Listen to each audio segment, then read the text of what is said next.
goodness, and flowers on top. Good morning, everyone, and I want to thank Laurie Poston for Arcadia Produce for hosting us today. This is a remarkable place. I hope you had a chance to see the force of it all. Small businesses like Arcadia are the lifeblood of the American economy, with their great optimism, entrepreneurialism, and courage. It is a privilege to join so many small business owners and community leaders during this cost of living week in America. All over the country, House Democrats are having events with the community about bringing down the cost of living. That was something the president promised in the campaign, but the exact opposite is happening now.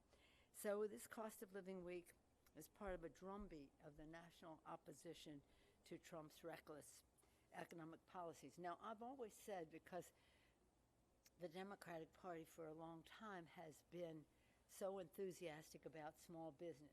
We see it as the ultimate job creator, wealth creator for our country, and those who engage in small business are the most optimistic. What is more optimistic than starting a small business? Maybe getting married, but maybe you have some more confidence there about what might happen. So thank you for your courage, your optimism, because that, again, is the lifeblood of our economy.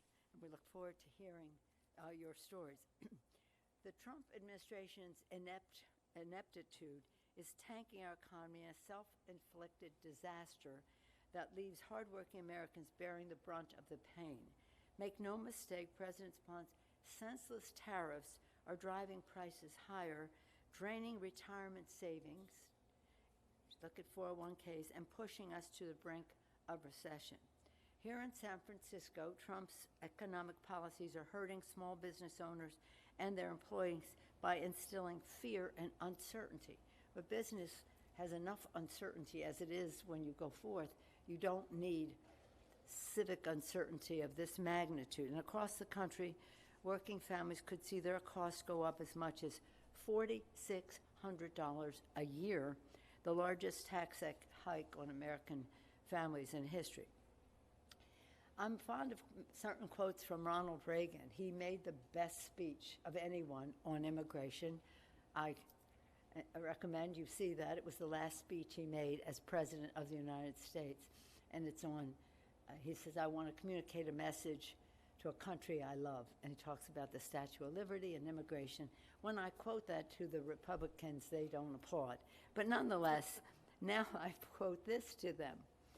In 1988, President Reagan said, America's most recent experiment with protectionism was a disaster for working men and women of this country.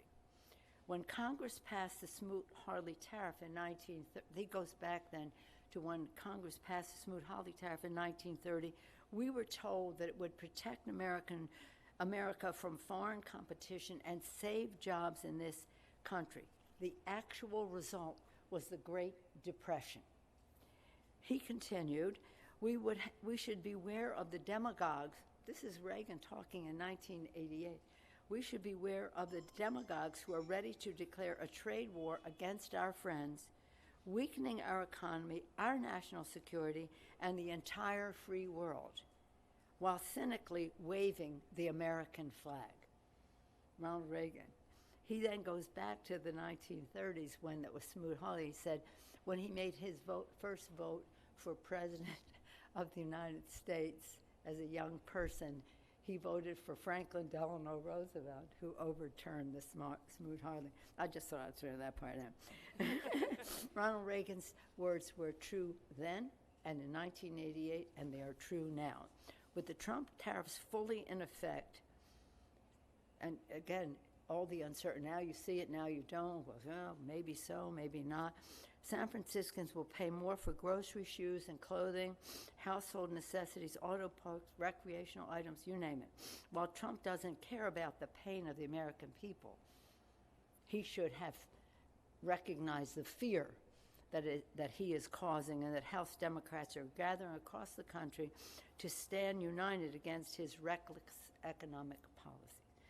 So again, really, that's what we're doing across the country this week. This is a week.